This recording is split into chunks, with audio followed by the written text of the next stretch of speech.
Hi, everyone. Welcome back to the Topsoil Podcast. My name is Mitchell. I'm the founder here at Continuum Ag. This is episode 3 of our 5-part mini-series called CI Effect.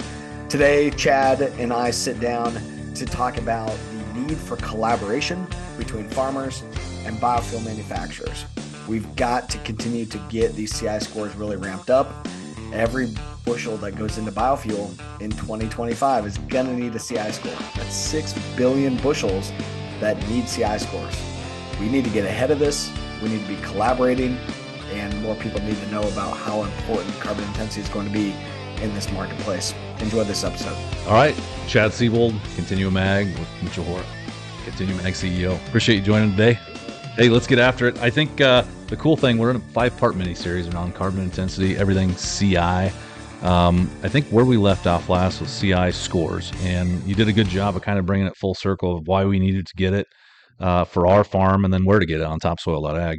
But I think the latter half of what we were talking about is low CI grains, and why is that important to us as producers to at least be collaborative, figure out our score, and then actually put it into play. So the big driver of this is coming because of these 45Z tax credits. The 45Z tax credit is a low carbon biofuel tax credit for any transportation fuel, meaning ethanol, biodiesel, renewable diesel, sustainable aviation fuel. This is a tax credit that's actually been around for quite a while, but it was amended with the Inflation Reduction Act to allow for biofuel manufacturers to include Scope 3 reductions towards generating these tax credits. All right, so stop there. Let me. That's Scope 3 again for those just joining into this, right? That gets a little bit hairy.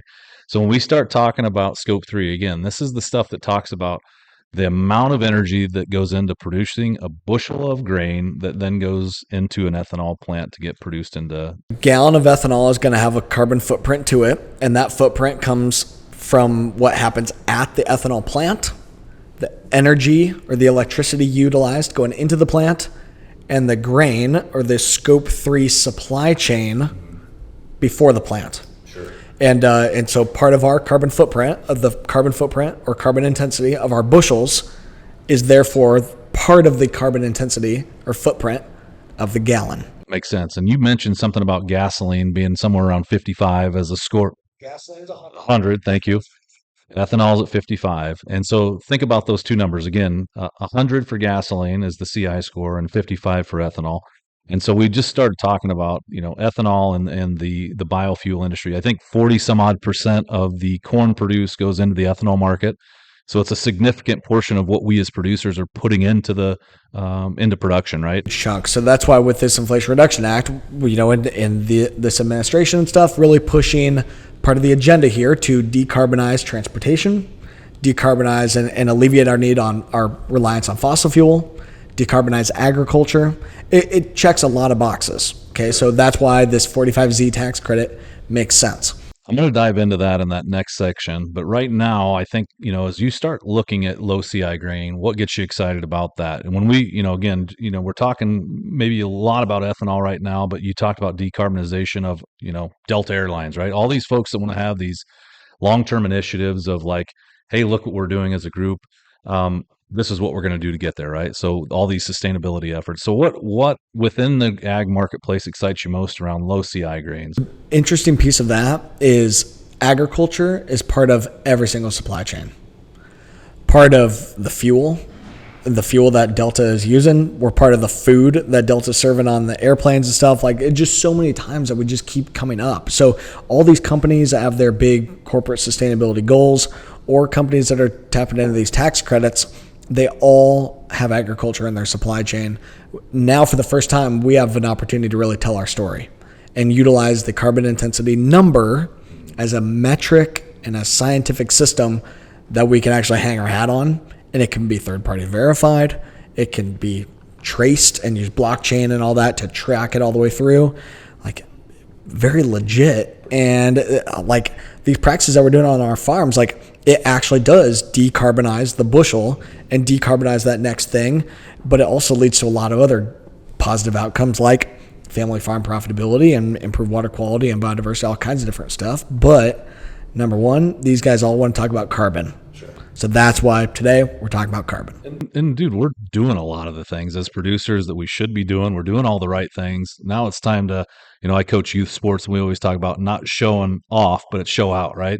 We as producers, this I think gives us an opportunity to go out and show out a little bit, right? That's what I love about this is it finally puts a scoreboard on your operation. It doesn't matter where you are in the spectrum of adopting different practices. You can be very much like, if you're conventionally farming, growing big yield, just using good 4R management, you probably have a pretty good score. You just need to put a number on that, and you need to see where you're at, and you need to be able to tell that story to that off-taker. Sure. At the co-op or the ethanol plant or whoever that may be.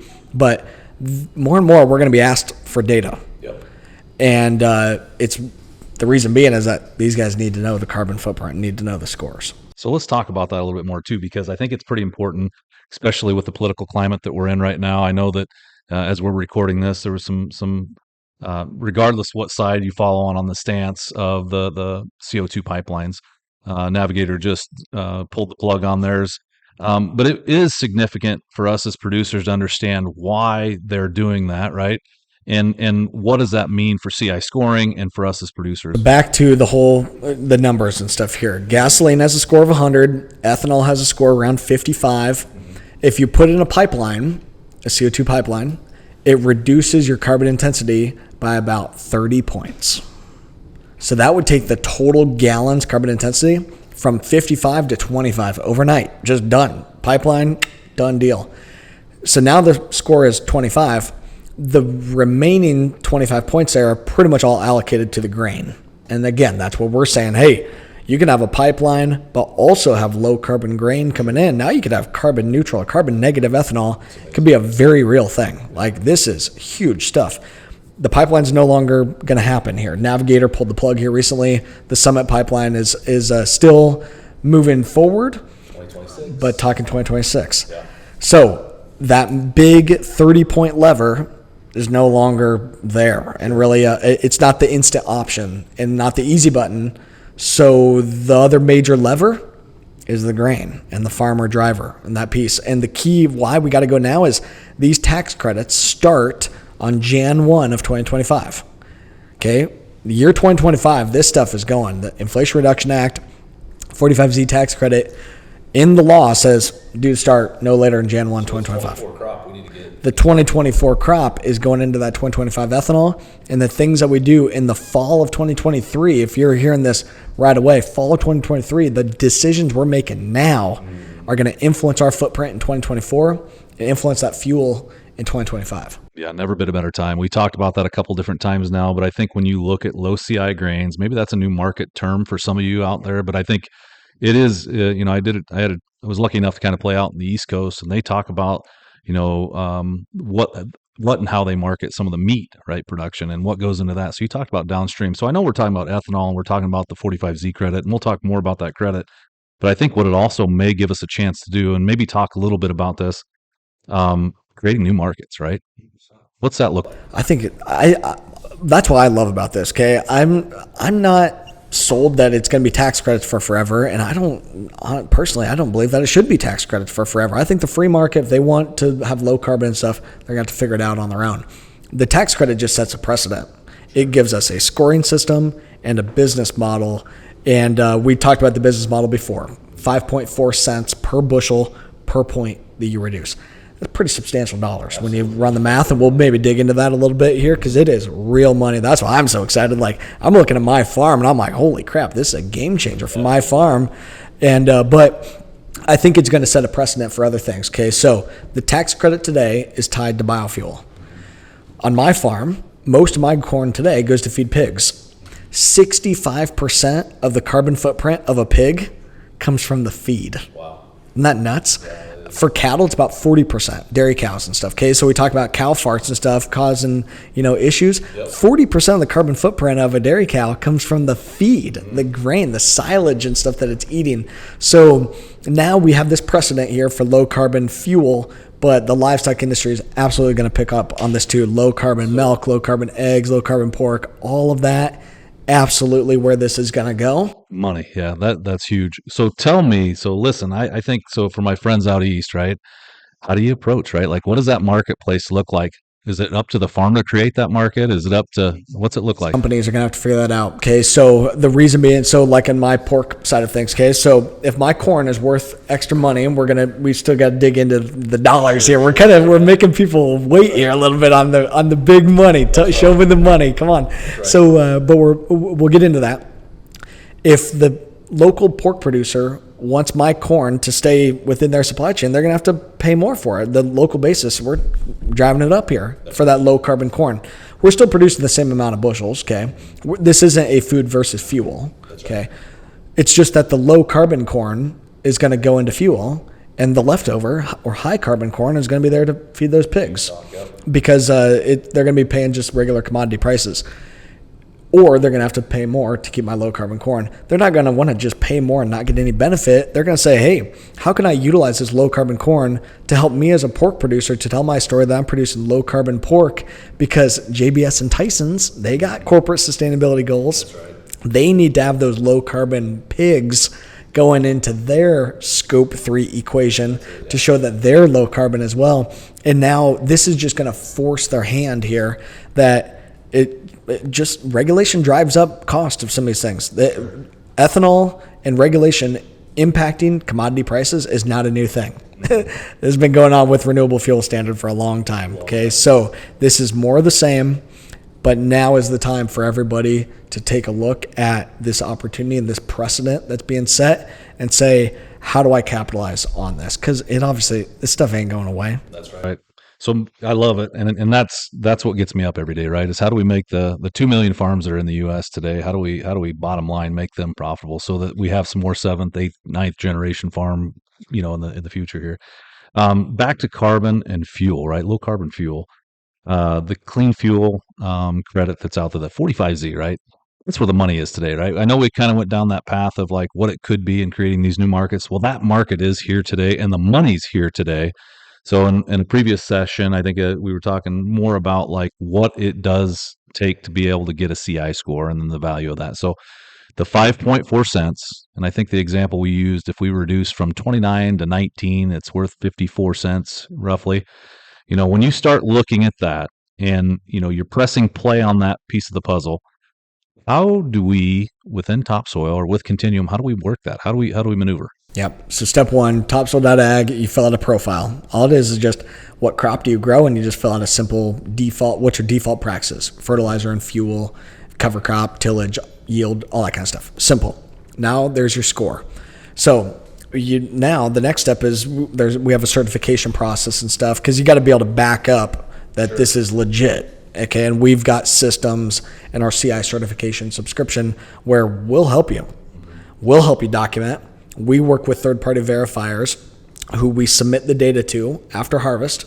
Okay, so harvest of 2024, we're going to have this whole year worth of data, and we're going to submit it to the third-party verifiers who come back with the stamp of approval. Some farms will get audited. Our approach is we're already going to have all that data in Topsoil anyway, the shape files, receipts, everything that you're going to need to prove what they want. Okay, so stamp of approval. Now when I'm marketing my grain, I've got a verified carbon intensity score attached to it. And if I'm going to the ethanol plant saying, hey, I know that my data is worth 54 cents a bushel, now I'm in a position where I can negotiate on what my cut's going to be. And that's our role here with Continuum. At least have the awareness.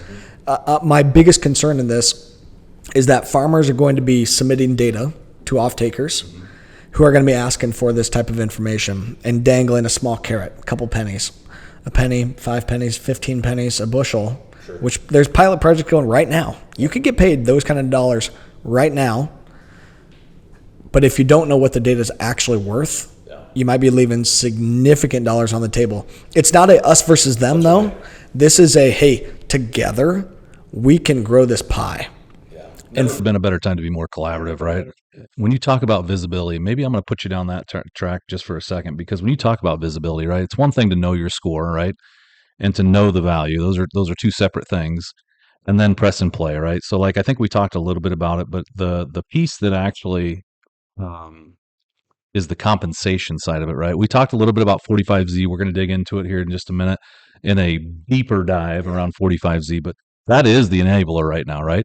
And what's that look like here for next chapter? 45Z is the enabler because it gives these tax credits to ethanol companies or any transportation biofuel, tax credit for transportation biofuel companies, and it allows them to utilize Scope 3 reductions towards creating those credits. Okay, so gasoline is 100, ethanol is 55, the corn is 29.1. The ethanol company today is 55. They aren't in the money with 45Z until they get below 50. That's the magic number. And as they go from their score from 50 to 0, they earn 2 pennies per point that they reduce per gallon. So the real math laid out in the law is the 2 pennies per CI point reduction per gallon. There's a lot of other red tape that they have to jump through. We don't need to dig into that. We work with the ethanol companies and help them to do that. Sure. 2 pennies per point reduction per gallon. So that 10-point reduction that we've kind of been talking about, if all their farmers did that and they say the ethanol company today is at 50, which there are plenty of ethanol plants that are. They're already at the starting blocks. They're ready to roll. Yep. If you take your ethanol from a score of 50 to 40, a 10-point reduction at 2 pennies per point, that's 20 cents per gallon that they can earn. If they're a 100 million gallon plant, it's $20 million in tax credits. A lot of ethanol plants are 100 million gallons. And a lot of plants can reduce that CI score by 10 points, $20 million opportunity. That's just in a 10-point reduction. Now, again, those dollars are ethanol dollars, but we are the enabler as producers to be able to. Because we're 50% of their footprint.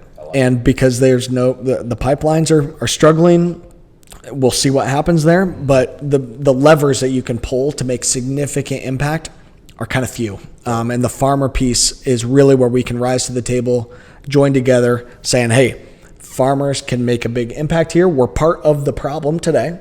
29 points out of their 55. We're part of the problem today, but we can absolutely tell our story better and be a significant part of the solution, but we need to cut. And so that's back to the 5.4 cents too, for everyone's clarity. That's a conservative number, actually, the 5.4 is. A lot of farmers, your number per bushel will actually be higher. Okay, so 2 pennies per point reduction per gallon. That's in the tax code, the law. Conservatively, 1 bushel of corn can be utilized to produce 2.7 gallons of ethanol. Okay. So the 5.4 comes in a conversion from gallons to bushels. 2 pennies times 2.7, that's the 5.4. A lot of ethanol plants, though, are actually 3 gallons per bushel. Okay. So actually, a lot of folks that are seeing this, you need to know what your ethanol plant's conversion numbers are, and they all, of course, know it, and they want it to be good because they're going to make more on this. It's going to be better for them to be able to improve those efficiencies. Sure. Well, Mitch, with that math, that is simple farmer math, and I like it. But we'll put it up for the folks so they can see that math on a piece of paper. Yeah, I think it does make a ton of sense too. And I think again, the market demand is there, right, for this low CI grain. 40% of that corn out there in the marketplace is getting consumed for ethanol. We are priming the pump to be able to actually come to the table and get a piece of that premium, is what it sounds to me like. So I think, again, from a standpoint of like why it makes a ton of sense. Again, how do we get that CI score as a farmer? If I go out to just learn more, where am I at? So you get the score at topsoil.ag. That's our software where, farmer, you now know your score and you own that data. Okay. Right now, we're charging for that. Okay, so it's just a one-time fee, because having a little bit of skin in the game here is a good thing as well. You own it, but obviously it took us a lot to build all these tools and stuff for you too. Okay, so hey, now you got your score, you're good to go. If you really want to monetize it, so get your score, know your baseline, then you can start the conversation. Start calling your grain guy saying, hey, I got a score of 5 today. Like, man, I got a score of 5, and that's worth north of $1 a bushel if we work together here. Hey, what are you guys doing about this 45Z thing? Yeah. These Continuum Ag guys, geez, they're preaching it as the next best thing since sliced bread. What are you guys doing? I already know my score. It's at 5. Like, hey, let's work together on this. Let's rally the troops. But ultimately, though, in order to really monetize and to get a significant cut, you're going to want to have the verifiable data and go through third-party verification. We call it CI certification. That's our program, helping farmers to not just have that score, but to have all the data behind it and the stamp of approval that it's legit. I like it. one maybe piece of the puzzle, as I hear you talk about that, we'll talk about 45Z here a little bit more in the next chapter of this thing, in the next segment. But I think one thing that's interesting is a lot of the conversations that I've been having out in the marketplace too revolve around like the industry wanting to provide me as a producer my CI score. Is that a joke, or is that something that people are really starting to do, or what are you seeing around? So seeing multiple different programs and pilot projects right now where when you sell grain to the ethanol company or to the co-op, they say, hey, fill out this information and we'll pay you a premium. I'm not seeing anybody that's actually showing farmers the score and showing them what the math is. That's right. We're the ones doing that because we're the ones saying, hey, farmers, let's just do this independently. Here's how the scores work. Here's what your number is, and here's how the math works.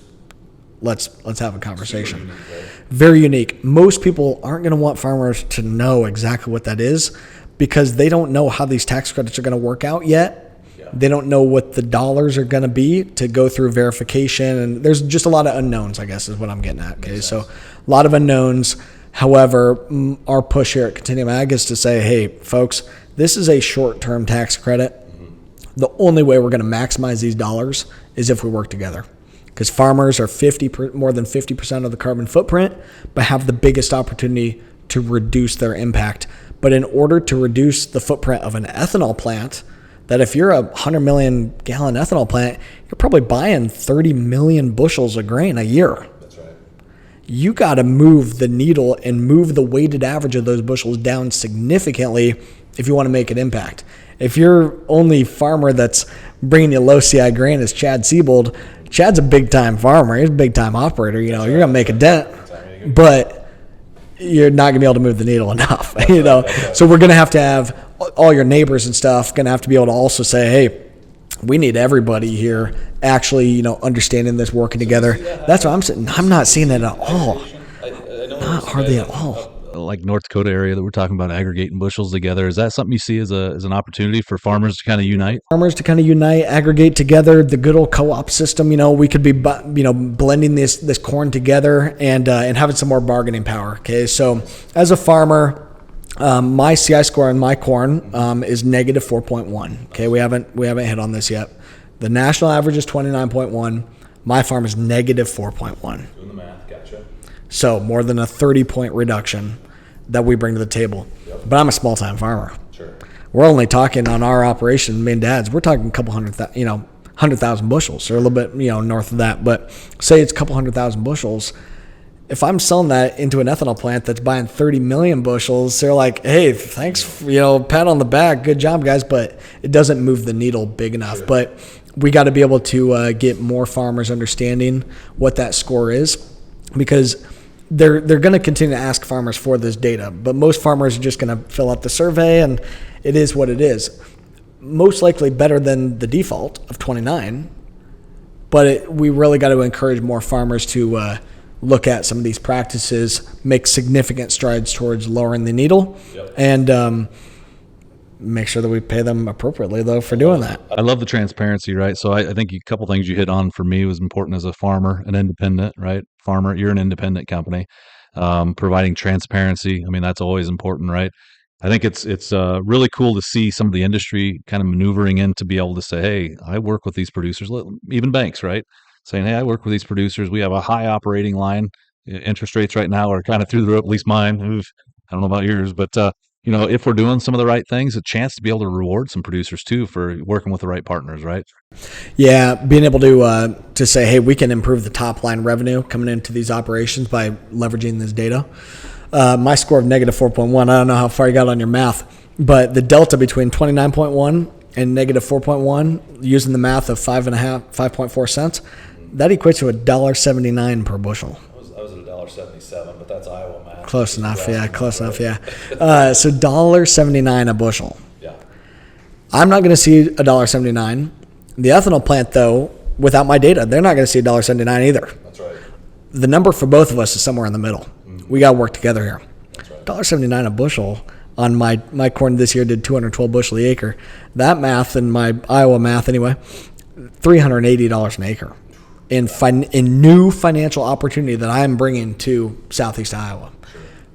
But it takes collaboration for any of those dollars to actually materialize. Absolutely. That is the Where opportunity. does that go, Mitch? Right? It doesn't go to new equipment. And if it does, right? Listen, it comes back to that community that you're from, right? It comes back. Absolutely. It to me that's what it's all about, right? We talked about it earlier. Is how do we bring more of that dollar back to the family farm to keep things rolling, right? And we're going to invest back in the family farm, continue to drive efficiencies, invest back in that next generation in the soils, maybe expand the operation if need be. But also, when farmers have dollars and rural communities have dollars, those dollars get put back into the rural school and the church and that rural community and that rural vitality.